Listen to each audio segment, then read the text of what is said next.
A manhã de 23 de março de 2009 foi tranquila no Aeroporto Internacional de Narita, perto de Tóquio. Era pouco antes das 7 horas, e o horizonte ainda tinha aquela cor pálida e desbotada de uma manhã de primavera. Da torre, o campo parecia normal. As luzes da pista estavam acesas e no ar. No Japão, jatos de passageiros e carga se alinhavam para chegadas matinais no então principal aeroporto de Tóquio. O voo 80 da FedEx era um desses voos, que agora se aproximava do fim de sua jornada noturna.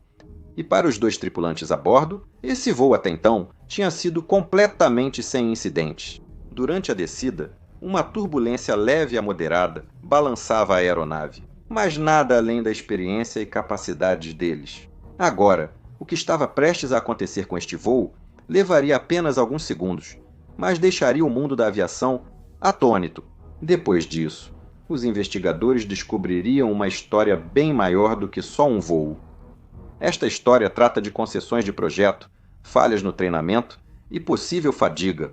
É um avião com uma peculiaridade que já causou acidente. Para esta mesma companhia, aérea mais de uma década antes, o voo 80 da FedEx começou como uma operação rotineira de Guangzhou, China, para Narita, Japão, ao norte de Tóquio. Na cabine estavam dois pilotos, ambos com currículos longos e bem-sucedidos. No assento da esquerda estava um comandante veterano da FedEx, de 54 anos, que iniciou a carreira como piloto de combate no Corpo de Fuzileiros Navais dos Estados Unidos da América, antes de migrar para o transporte comercial de cargas.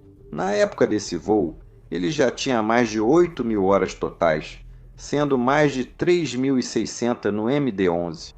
Ele era conhecido entre seus colegas como um cara legal, estável, metódico e alguém em quem se podia confiar para voar a aeronave seguindo o manual. Anos de experiência lhe trouxeram habilidades técnicas e uma confiança silenciosa adquirida ao realizar inúmeras aproximações e pousos em navios no mar, sob diversas condições meteorológicas. Ao lado dele estava um copiloto experiente de 49 anos. Assim como o comandante, ele vinha de uma formação militar, tendo pilotado os enormes cargueiros C-5 para a para a Força Aérea dos Estados Unidos. Após sair do serviço militar, o copiloto começou a voar comercialmente e depois ingressou na FedEx. Na época do voo, ele tinha mais de 5.000 horas de voo, mas só cerca de 879 no MD-11. Assim, ele ainda era relativamente novo em comparação ao comandante. No tipo, normalmente considero alguém experiente na aeronave por volta das 1.500 horas. Então, com 879 horas. Esse copiloto certamente não era um novato, mas também não tinha total experiência com o MD-11. Vale lembrar que operações de carga com aeronaves de longo alcance costumam envolver longos voos sem muitos pousos ou decolagens. Como o copiloto já tinha experiência com carga militar, estava habituado a pousos difíceis e à disciplina de voar máquinas complexas à noite. O copiloto seria o piloto em comando, enquanto o comandante atuaria como piloto monitorando neste voo. E isso mesmo com a previsão de que o tempo na chegada poderia ser bastante desafiador. O avião que eles haviam recebido para este voo, na verdade, tinha uma história bastante complexa e interessante. Ele foi registrado como Novembro 526 Fox Echo e saiu da linha da McDonnell Douglas em 1994 como um MD-11 de passageiros, sendo convertido em cargueiro cerca de 10 anos depois. Nesse período, a NASA também usou o avião como plataforma de testes para um sistema experimental que controlava a aeronave apenas pelo empuxo dos motores em caso de falha total dos comandos de voo. Isso é algo que meu colega Ben abordou no Mentor Now, que você realmente deveria conferir depois deste vídeo.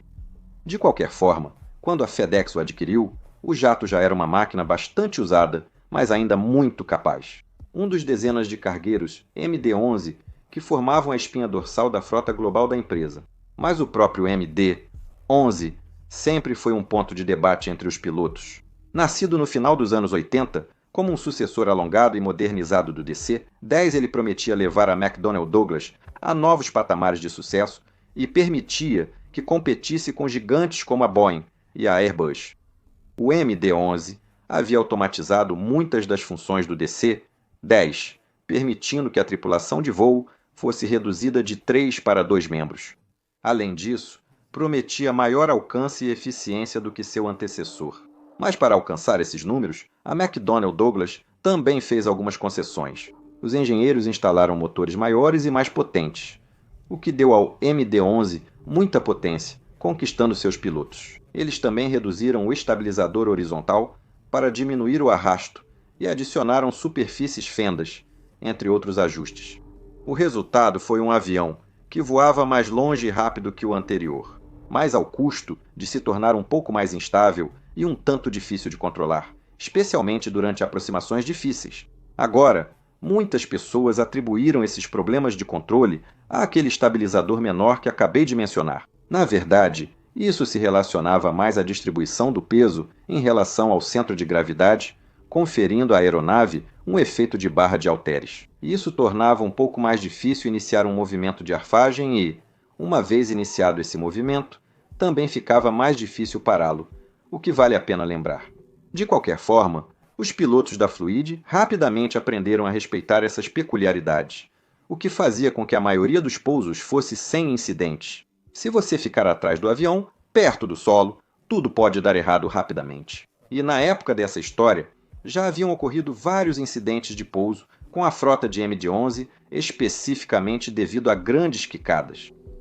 Agora, essa tripulação, é claro, sabia disso. Os 2 pilotos já haviam treinado recuperação de quicada no simulador anos antes, então conheciam o procedimento. Não force o nariz para baixo, nem corrija demais. Mantenha-o a cerca de 75 graus, e se ficar instável, apenas arremeta. O mesmo que se a aproximação não estivesse estável, arremeta. Então, na cabine do voo 80 da FedEx, não havia sinal de apreensão enquanto esse voo seguia seu curso. O seu robusto avião, de 3 motores, estava fazendo exatamente o que fazia há anos, transportando cargas com segurança nas rotas noturnas principais que mantinham a rede global da FedEx funcionando. Mas os 2 pilotos, no entanto, provavelmente estavam ansiosos para descansar no Japão, porque, como acontece na maioria das operações de carga aérea, eles começaram esse voo no meio da noite, saindo da China pouco antes das 2 da manhã, depois de terem apenas algumas horas de descanso do voo anterior. Na teoria, era um trecho simples, decolagem e subida normais em Guangzhou, depois 3 horas e meia de cruzeiro ao norte, sobre o Mar do Sul da China. Eventualmente, cruzariam para o espaço aéreo japonês, para uma aproximação e pouso pouco antes do amanhecer. O rádio crepitava só de vez em quando, com transferências do controle de tráfego aéreo, e o tempo na rota estava calmo. Mas, embora o avião não ligasse para a partida antecipada, o piloto provavelmente se importava. No gravador de voz da cabine, cerca de 45 minutos antes do pouso, o copiloto mencionou o tema conhecido por todo piloto de voo noturno de carga. Ele comentou com o comandante que ambos estavam cansados e o comandante concordou. O copiloto, então, acrescentou algo como: "Se ficar silencioso demais, faça algum barulho." Um comentário casual mostrando até a estratégia simples deles aqui. Mantenham-se engajados para evitar lapsos causados pela fadiga, como nós, pilotos, lidamos com a sonolência. Já discutimos aqui no canal, ao falar do acidente fatal do voo UPS 1354, que a fadiga é o lado sombrio das operações de carga. Veja, ao contrário das companhias aéreas de passageiros, que programam voos durante o dia, pois é quando humanos preferem viajar, as transportadoras de carga operam de madrugada. As encomendas devem passar por sistemas hub and spoke à noite para serem separadas, processadas e entregues no próximo dia útil. E como resultado, as aeronaves de carga tendem a decolar de madrugada, voar durante o amanhecer e chegar justamente quando a maioria das pessoas está acordando para ir ao trabalho, ou até antes disso. Para as tripulações, isso implica trabalhar durante os períodos de menor atividade do ritmo circadiano. Mesmo com os requisitos formais de descanso atendidos, o relógio biológico pode ficar um pouco fora de sincronia. Fisiologicamente, a fadiga é semelhante à hipóxia, e pilotos podem não notar o comprometimento até ser tarde demais. Os tempos de reação ficam mais lentos e os padrões de varredura menos detalhados. As chamadas ficam descuidadas e você pode começar a perder pequenos sinais, como uma razão de descida um pouco alta ou um desvio da linha central, coisas que normalmente chamariam sua atenção. Agora, alguns de vocês podem interromper aqui e apontar que esses dois pilotos eram baseados em Anchorage. Então, o que era noite na Ásia seria dia na base deles. Mas esses dois pilotos também estavam cumprindo turnos diurnos durante o período na Ásia, o que teria complicado ainda mais o ritmo circadiano deles. Nas primeiras horas de voo, tudo estava sob controle. O piloto automático estava ativado, os sistemas normais, e houve contato com controladores durante a travessia do espaço aéreo japonês. No nascer do sol, a fadiga provavelmente aumentaria, pois o início da manhã é um dos momentos de baixa do corpo. Agora, dito tudo isso, nada disso era incomum. Era apenas a vida de um piloto de carga. Esses pilotos já estariam acostumados com isso. Eles não estavam com privação de sono fora do normal, e o relatório mostrou que ambos haviam recebido sono e descanso adequados nos dias que antecederam o voo. Mas ainda quero destacar isso, porque, com Narita se aproximando à frente deles, eles estavam entrando na parte mais complicada do voo, no momento em que sua acuidade mental estaria mais propensa a ser comprometida. Mas se isso teve muito efeito no que estava prestes a acontecer, infelizmente, nunca saberemos de verdade. De qualquer forma, enquanto o voo 80 da FedEx descia em direção ao movimentado espaço aéreo matinal de Narita, tudo, como eu disse, parecia completamente rotineiro. As listas de verificação foram concluídas normalmente, a aproximação foi informada e os rádios estavam cheios de chamadas de outras chegadas ao fundo. Então, esses dois pilotos estavam agora ocupados fazendo o que já tinham feito inúmeras vezes antes, ajustando auxílios de navegação, calculando distâncias de pouso e programando computadores para aterrissar sua aeronave pesada após um longo voo noturno. Enquanto isso, o aeroporto de Narita começava a ganhar vida. As pistas já estavam movimentadas pela manhã e os controladores na torre se desdobravam, uma mistura de voos de passageiros e cargueiros chegando de toda a Ásia. Mas havia um fator que tornava esta manhã um pouco mais complicada, e esse fator era o vento. Ele não só vinha forte do noroeste a cerca de 30 nós, mas também com rajadas e variações de até 20 nós na velocidade do vento.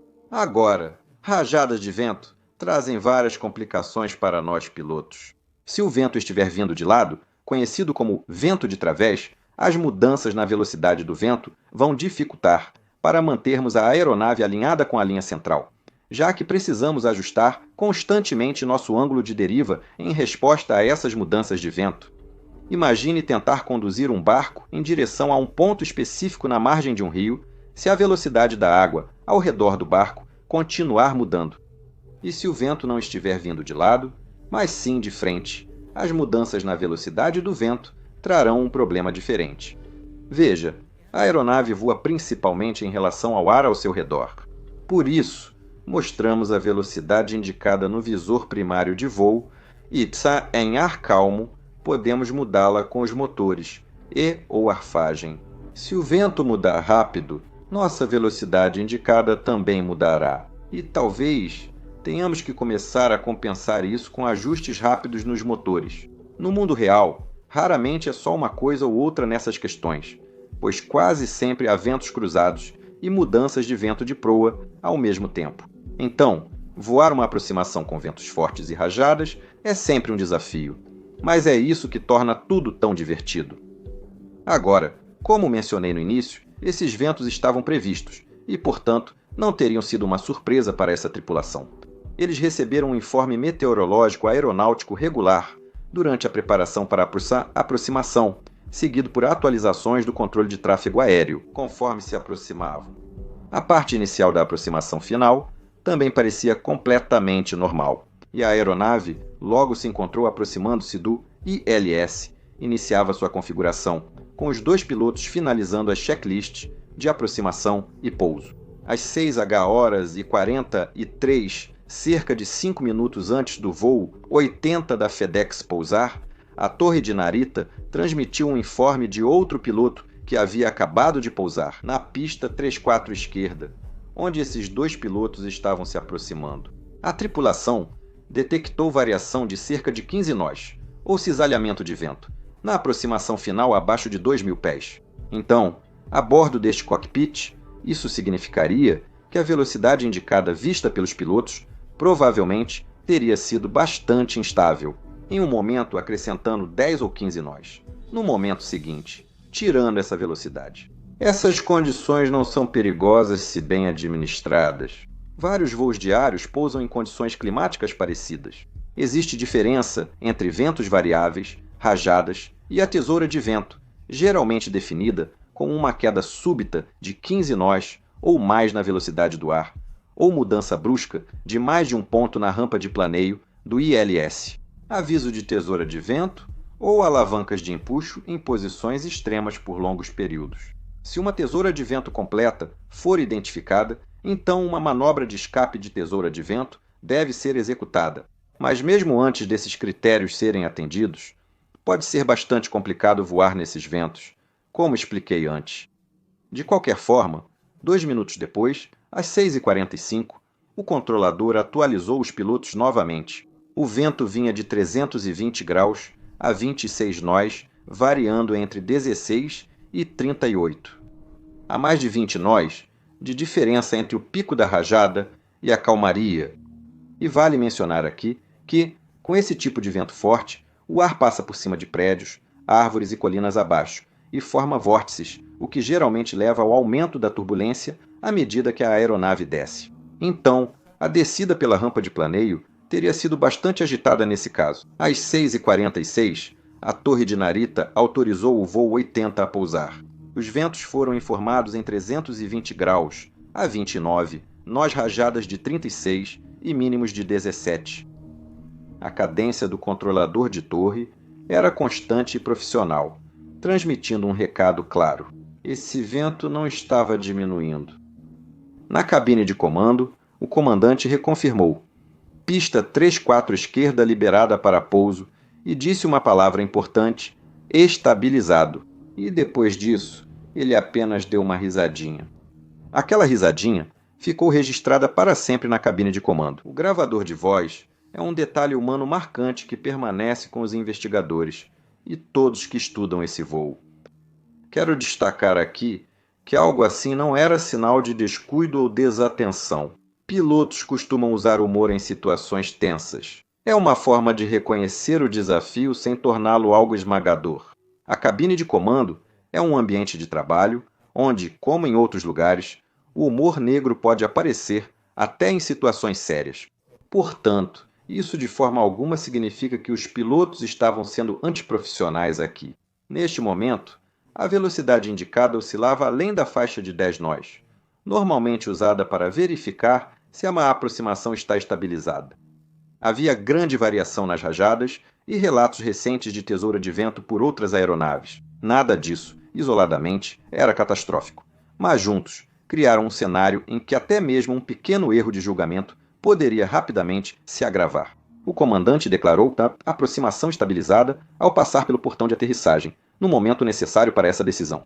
E com aquelas variações de velocidade que eles observaram, eles poderiam ter arremetido ali. Se eles tivessem feito isso, talvez nada do que aconteceu teria ocorrido. Esse chamado não veio, provavelmente porque ambos achavam que poderiam pousar, já que muitos aviões já tinham feito isso naquela manhã. Quero aproveitar para falar sobre a visão retrospectiva. Vemos isso da segurança de nossas cadeiras e sofás. Ao assistir algo assim, é fácil dizer: bem, por que ele simplesmente não pediu uma arremetida? É uma das primeiras conclusões que as pessoas chegam quando analisam aproximações como essa. Mas dentro do cockpit, não é tão simples assim. Companhias aéreas ensinam a aproximação estabilizada como algo binário. Ou está estabilizado, ou não. Se não cumprir os critérios de altitude, velocidade, razão de descida e configuração, arremete. Simples assim. Mas na prática, aplicar esse padrão em ventos muito rajados está longe de ser algo binário. Rajadas de vento mudam os números, os ponteiros da velocidade do ar variam e a razão de descida oscila. E se fôssemos executar uma arremetida, toda vez que uma rajada de vento nos empurrasse alguns nós para fora da janela estabilizada, provavelmente nunca pousaríamos em algumas dessas condições meteorológicas. Além disso, o vento geralmente é amplo e cobre grandes áreas geográficas, então, alternar para um aeroporto alternativo pode não melhorar a situação.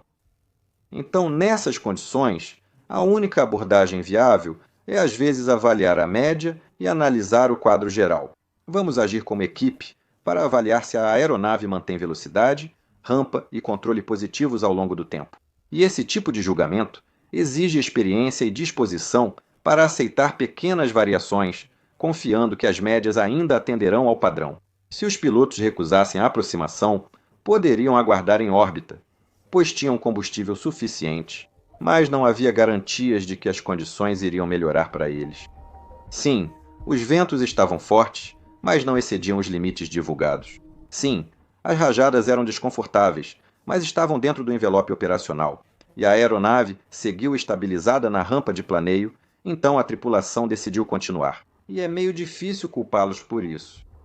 Mas uma coisa que poderia ter sido considerada aqui era o comandante mais experiente assumir o manche e conduzir essa aproximação. Hoje, existem aproximações monitoradas, em que o copiloto faz a aproximação e o comandante assume o pouso em determinadas condições. Mas isso provavelmente não foi considerado pela FedEx na época. Nunca saberemos por que o comandante não conduziu toda a aproximação sozinho, mas ele provavelmente avaliou que seu copiloto era mais do que capaz de lidar com isso. Às 6h48 e 3 segundos, ou seja, poucos segundos antes do toque, o controlador da torre fez uma última chamada. Ventos de 320 graus a 27 nós rajadas a 34 mínimos em 18, indicando leve vento de través, com rajadas quase 20 nós acima das calmarias, bem na hora em que a aeronave sobrevoava a cabeceira da pista. Agora, antes de chegarmos ao pouso, quero aproveitar este momento para explicar por que pousar este avião em particular foi tão complicado. Já citamos isso antes, mas para entender o que iria acontecer, vamos retornar àquela manhã ventosa em Tóquio e analisar melhor o avião. Esse acidente não envolveu só ventos difíceis e possível fadiga. Não, também envolvia o MD-11 e os compromissos incorporados em seu próprio projeto. O MD-11 foi a tentativa da McDonnell Douglas de se manter em um mercado que rapidamente a deixava para trás. No fim dos anos 1980, uma nova geração de aeronaves mudou as viagens em aviões de fuselagem larga, o Boeing 767, Airbus A300 e 10 depois o A330 e Boeing 777. Eram jatos bimotor de longo alcance, modernos em aerodinâmica e motores, que cruzavam oceanos com menos combustível e manutenção, o que claramente era o futuro. Por outro lado, a McDonnell Douglas tinha o DC-10, um produto dos anos 70, que era confiável, potente e amplamente utilizado. Mas no final dos anos 80, ele já mostrava sinais claros de envelhecimento. Agora, em vez de começar do zero com um projeto novo, bimotor, como a Boeing e a Airbus, o fabricante, com poucos recursos, tentou alongar e modernizar o que já tinha, e eventualmente lançou o MD-11. No papel, ele parecia competitivo. Fuselagem alongada para mais passageiros, asa com winglets para eficiência e aviônicos atualizados, reduzindo a tripulação de 3 para 2. E a Douglas, na verdade, queria adicionar uma asa ainda mais moderna, supercrítica, à nova aeronave, mas teve que se contentar com uma asa reforçada com winglets. Por restrições orçamentárias, o MD-11 recebeu 3 novos grandes motores, podendo ser Pratt, Whitney Pratt e Whitney 4000, ou General Electric CF6S, que proporcionavam muito empuxo disponível. Assim, a McDonnell Douglas prometeu às companhias aéreas o melhor dos dois mundos, uma aeronave semelhante ao já conhecido DC-10, para o qual eles já tinham cadeias de suprimentos e estruturas de manutenção, mas com maior alcance, mais eficiente e um cockpit totalmente moderno. Mas, infelizmente, a aeronave acabou não conseguindo cumprir o que foi prometido na apresentação de vendas. Logo após entrar em serviço, as companhias aéreas perceberam que o MD-11 não alcançava o alcance prometido. O jato simplesmente consumia mais combustível do que o esperado, e ainda ficava atrás de seus rivais de 4 motores, como o Boeing 747-400 e o Airbus A340. Algumas missões de longa distância, como Europa para a Ásia sem escalas, não eram possíveis sem limitações de carga útil. Então os pedidos logo começaram a diminuir. Para piorar, novos regulamentos AirTOPS foram lançados em 1985, o que significava que, pela primeira vez, jatos bimotores agora podiam cruzar grandes oceanos na mesma rota de voo que antes era feita por jatos de 3 e 4 motores, reduzindo ainda mais rapidamente a demanda pelo MD-11. Mas o verdadeiro problema para os pilotos do MD-11 não era o alcance ou a economia, era o controle da aeronave. A McDonnell Douglas reduziu o tamanho do estabilizador horizontal na cauda para diminuir o arrasto e extrair um pouco mais de eficiência dele.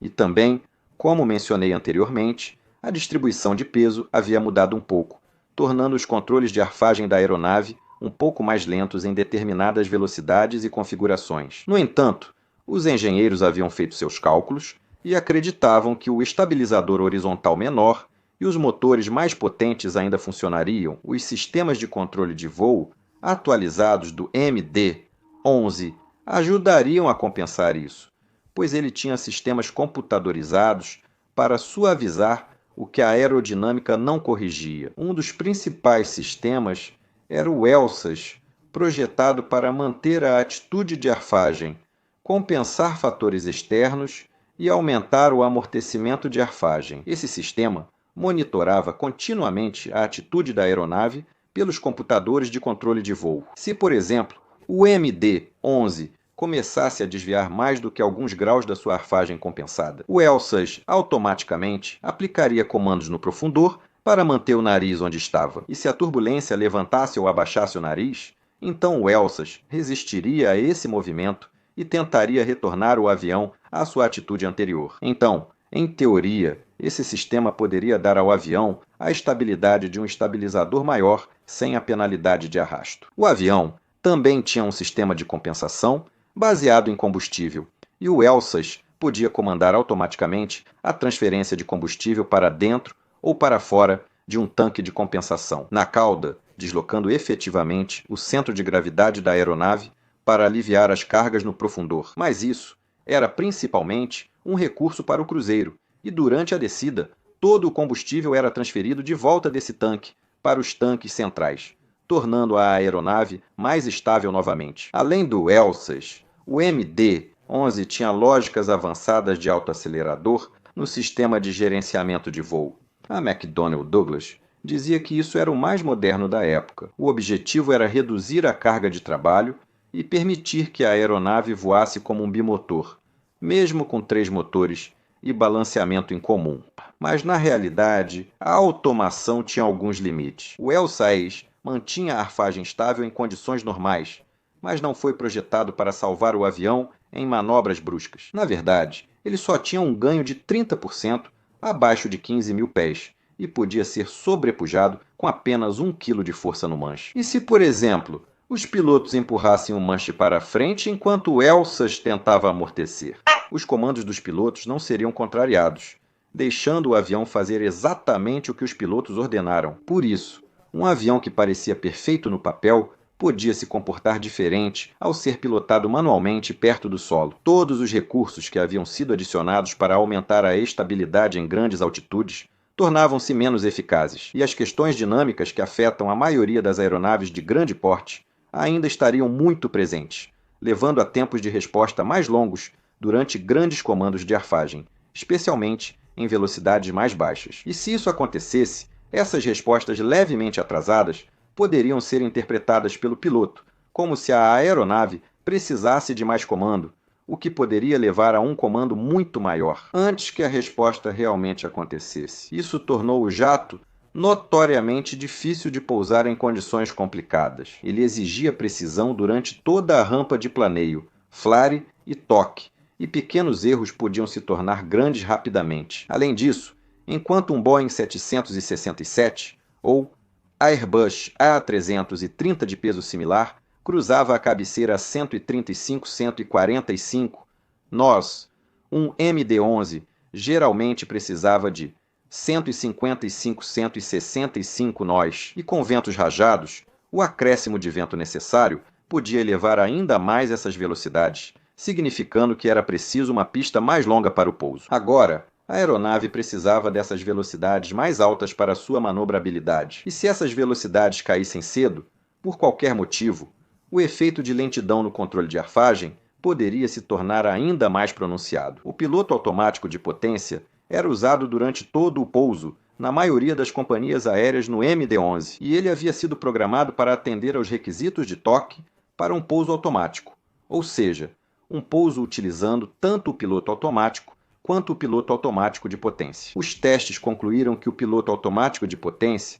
deve reduzir o empuxo para marcha lenta ao pousar, já a 50 pés acima da pista. Mas isso também reduziria bastante a velocidade durante a arredondada, que ocorreria um pouco depois. Se o pouso fosse manual, sem piloto automático, o piloto automático de potência ainda reduziria o empuxo para marcha lenta a 50 pés, causando velocidades menores. Isso de novo dificultaria para o piloto. Na verdade, a única companhia aérea que nunca sofreu nenhum incidente grave de pouso com o MD-11 foi a American Airlines, e é totalmente possível que o procedimento deles de sempre, desconectar o manete externo e pousar totalmente de forma manual, tenha sido o motivo por trás disso. De qualquer forma, os pilotos descreveram que o efeito de tudo isso era voar um avião que sempre parecia estar um pouco à frente de você. Na aproximação, ele carregava mais momento do que as tripulações estavam acostumadas, o que dava a eles uma percepção de menor autoridade de arfagem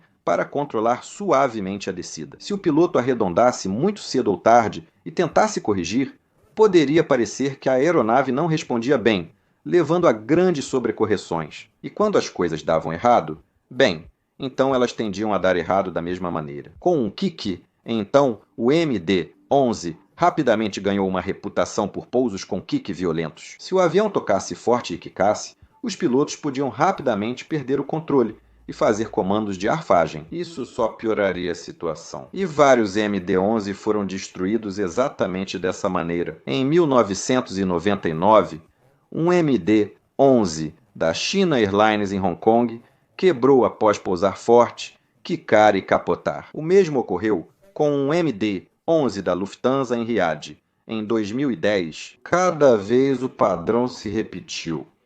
Um toque firme, um salto, um comando de nariz para baixo e depois sobrecargas quando a aeronave bateu na pista com força, além do que o trem de pouso aguentava. Ao todo, o MD-11 sofreu mais de uma dúzia de acidentes e incidentes graves, muitos deles durante o pouso. Assim, em meados dos anos 2000, ele tinha uma das maiores taxas de perda total entre jatos modernos. A FedEx já conhecia esse histórico e, inclusive, havia perdido um MD-11 em um pouso mal sucedido. O voo 14 da FedEx, em 31 de julho de 1997, que aconteceu durante um pouso no aeroporto de Nova York, em Nova Jersey, Estados Unidos. Nessa aproximação, o jato havia tocado a pista mais à frente, e o comandante, preocupado em ficar sem pista, tentou fazer o avião pousar de vez. Com excesso de energia, a aeronave quicou cerca de 1,5 metros, e o trem de pouso dianteiro foi forçado para baixo. A tripulação,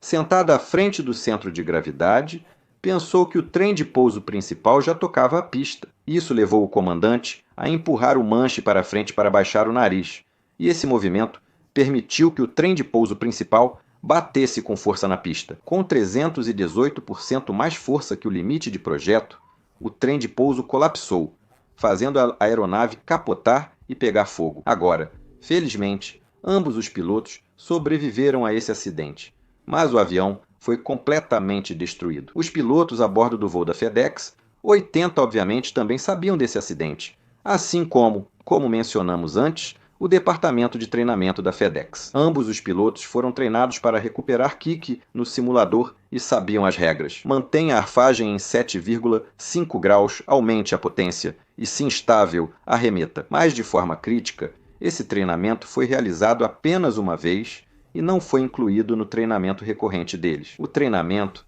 priorizava evitar toques de cauda, pois os spoilers de solo do MD-11 podiam provocar arfagem positiva em um kick, algo que o ELSAS foi posteriormente aprimorado para ajudar com um sistema conhecido como proteção de atitude de arfagem. Enfim, voltando ao voo, com o vento ainda girando em Narita, o voo 80 da FedEx seguia para os instantes finais de aproximação à pista. 34, esquerda.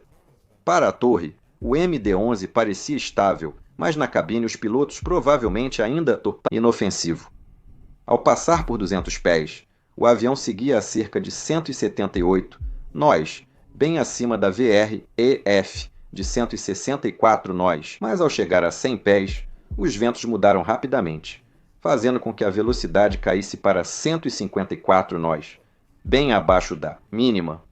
Quando isso ocorreu, o piloto automático de potência não reagiu a tempo antes de entrar no modo de redução aos 50 pés. Agora, lembre-se do que eu disse sobre as características do MD-11 se a velocidade ficar muito baixa. É aqui que o seu comportamento difícil realmente pode se manifestar. Diferente de um 767 ou de um Airbus A330, que costumam perdoar pequenos erros na arremetida, o MD-11 exigia precisão. Além disso, o cockpit, localizado à frente do trem de pouso principal, dificultava ao copiloto julgar visualmente sua altura, algo que logo se tornaria um problema ainda maior. O comandante, como piloto monitorando, não interveio, pois a velocidade estava adequada. Ele já havia declarado o avião estabilizado 1 minuto antes.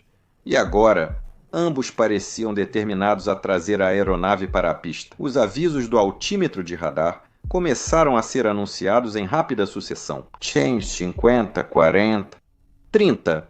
E a 30 pés, a arremetida deveria ter começado com um puxão suave, no manche, para reduzir a taxa de descida. O primeiro oficial estava atrasado, provavelmente concentrado em manter a referência visual e controlar o indicador de velocidade. Ele esperou até 20 pés para arremeter, e ao fazê-lo, percebeu que estava atrasado e puxou mais que o normal. Mas a aeronave, devido à sua inércia, não respondeu imediatamente. Então ele puxou mais, fazendo com que o nariz subisse repentinamente mais do que ele queria, levando-o a reverter seus comandos e empurrar o manche para frente. E esses comandos de arfagem, ligeiramente fora de sincronia, foram o que realmente iniciou toda a sequência do acidente. A aeronave agora respondeu ao comando de arfagem para baixo, aumentando a velocidade vertical justamente quando eles passaram sobre a pista. Isso fez com que os avisos de altitude do radar surgissem rapidamente, com menos de um segundo de diferença entre eles. Um presságio clássico de um pouso duro iminente, sem empuxo adicional para amortecer a razão de descida. O avião, então, desceu rapidamente e logo atingiu a pista com força, com os 3 conjuntos do trem de pouso principal. O gravador de dados de voo registrou 1,63 G de força, quando 430 mil libras de jato, carga e combustível encontraram o concreto. Como mencionamos anteriormente, o nariz fica tão à frente do centro de gravidade no MD-11 que quando as rodas principais tocam o solo, a cabine de comando, muitas vezes, pode parecer estranhamente desconectada. Muitos pilotos de MD-11 relataram não perceber que haviam quicado até que fosse tarde demais.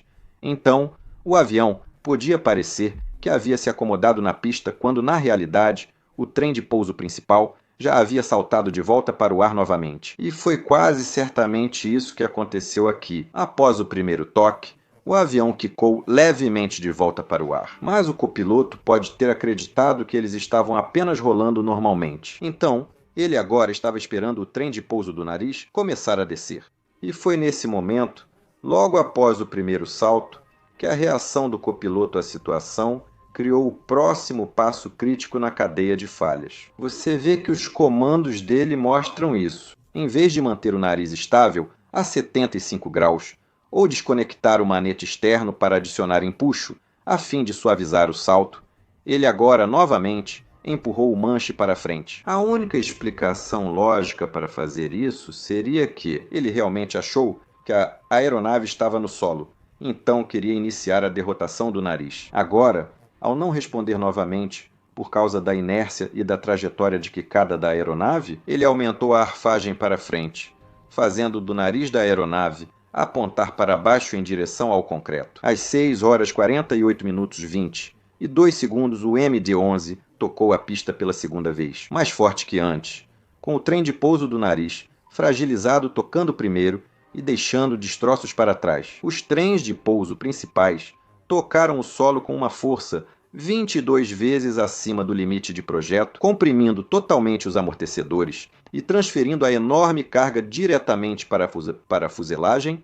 Esse impacto reverberou por toda a fuselagem em uma frequência baixa que fazia o peito vibrar. Os investigadores depois estimaram a vibração em cerca de 3 Hz, com o avião inteiro flexionando e ressoando como um tambor. Mas lá no cockpit, quase 30 metros à frente do trem de pouso principal, a sensação provavelmente não era tão nítida. Os spoilers de solo, que ativaram automaticamente após o primeiro toque, fecharam novamente quando o avião decolou outra vez. Os reversores, recém-acionados, foram cancelados porque os sensores de peso do trem de pouso deixaram de detectar carga nos amortecedores. Agora, o toque do nariz e o impacto do trem de pouso principal lançaram o avião de volta para cima, muito mais alto do que no primeiro salto, cerca de 5 metros acima da pista. E por um breve momento.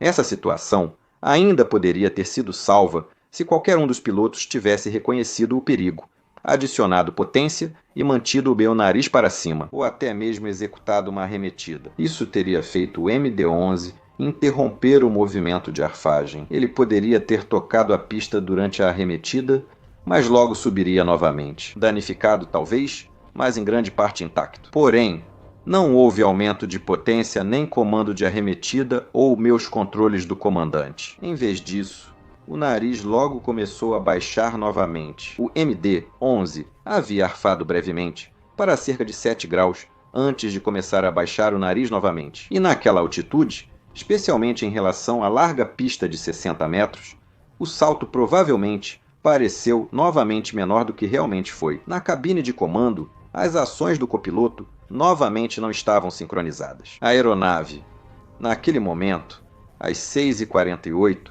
e 27 segundos, houve o terceiro e mais forte impacto. O medidor de força G ultrapassou 3 Gs. Como as asas estavam descarregadas pela arfagem do primeiro oficial, a força no trem de pouso excedeu muito seus limites estruturais. Esse foi o ponto de ruptura. Naquele terceiro impacto, contra o concreto, o trem de pouso principal esquerdo falhou repentinamente, mas não foi uma falha limpa. A McDonnell, Douglas projetou o trem de pouso para se soltar se atingido horizontalmente na pista, mas verticalmente não havia falha segura. Na época do acidente, aviões já eram feitos para que o trem de pouso pudesse falhar com segurança nos 2 eixos, mas a construção do MD-11 era anterior a essas regras. Então ele não tinha um projeto de cisalhamento vertical. Isso significava que, em vez de se desprender, o trem de pouso agora transferia toda aquela força enorme diretamente para a longarina da asa, que é um dos principais componentes da estrutura da asa. Essa longarina falhou imediatamente devido à sobrecarga estrutural, fazendo com que a asa esquerda se dobrasse e rompesse o tanque da asa. Quase 50.000 libras de combustível de aviação se espalharam nas faíscas do metal, raspando no lado esquerdo, e isso causou um incêndio intenso, que rapidamente se espalhou pela asa e atrás da aeronave desgovernada. Com a asa esquerda danificada e o trem de pouso esquerdo arrastando, o MD-11 começou a guinar rapidamente e a rolar violentamente sobre a asa esquerda destacada, enquanto a direita ainda gerava sustentação. Em segundos, o avião já estava quase invertido, e às 06:48:28, o gravador de voz do cockpit captou o caos. Um estrondo ensurdecedor, o alarme mestre disparando e as palavras finais do comandante. Fogo! Oh my! O GPWS emitiu um último alerta de ângulo de inclinação, antes que a gravação terminasse abruptamente. Às 6h48:29, a aeronave já estava completamente de cabeça para baixo, deslizando pela pista, já envolta em chamas. A fuselagem invertida deslizou até parar ao lado da pista devido ao atrito e colapso estrutural. O fogo se espalhou depressa, alimentado pelo combustível de aviação vazando dos tanques rompidos. Da torre, os controladores presenciaram a cena horrível e acionaram os bombeiros do aeroporto antes do avião parar totalmente. Os caminhões de bombeiros agiram em segundos, mas o incêndio era tão intenso que não conseguiram alcançar o cockpit a tempo. Quando os bombeiros finalmente conseguiram se aproximar, quase 40 minutos depois, infelizmente, ambos os pilotos já haviam falecido. Agora, é importante lembrar aqui que toda essa sequência que acabei de contar levou menos de 10 segundos, desde que a aeronave cruzou a cabeceira até ficar de cabeça para baixo e pegar fogo na grama. E isso, na verdade, é menos tempo do que levei para dizer essa última frase. Após esse acidente, e outros com características semelhantes, os operadores do MD-11 fizeram ajustes. Foi dada mais ênfase na prevenção de alta razão de descida, gatilhos mais claros para a arremetida em condições de rajadas de vento, prática comum no cenário que causou o acidente do voo 80 da FedEx. Agora, eu costumo falar sobre modelos mentais para tomada de decisão e resolução de problemas, como o propósito, informação, opções, seleção, implementação. Por exemplo, esses modelos só são usados quando há tempo para avaliar, reunir informações e discutir opções com a equipe. Esse acidente não permitiu nada disso. Nessa situação, esses pilotos só podiam contar com seu julgamento, treinamento e experiência. Mas, infelizmente, isso não foi suficiente. E isso é parte do que torna esse acidente tão frustrante e também tão compreensível. Agora, eu já disse isso antes e vou dizer de novo. A aviação é tão segura quanto é hoje, porque adicionamos margens saudáveis a todos os fatores de risco potenciais. Então, se há uma grande lição a ser tirada disso, é sempre saber quando você começa a consumir suas margens de segurança e usar essa consciência para impedir que uma cadeia de falhas se desenvolva. O relatório final afirmou que as causas diretas do acidente foram os grandes comandos de profundor para baixo, feitos pelo primeiro oficial, antes de ambos os primeiros, e o segundo toque, levando ao primeiro salto, à força e ao contato do trem de pouso dianteiro. No segundo, grandes comandos de arfagem, sem aumento de empuxo durante toda a sequência, acabaram levando ao resultado.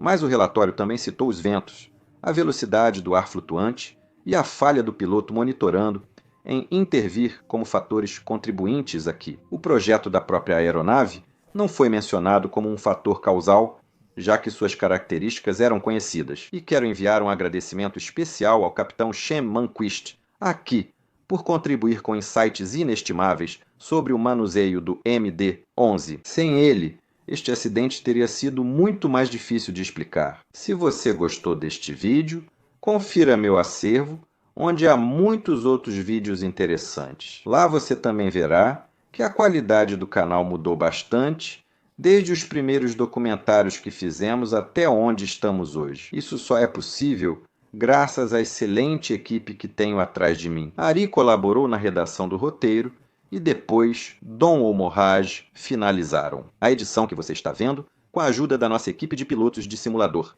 dedicados André, Nicolas e Samir, que fizeram alguns desenhos realmente um trabalho fantástico.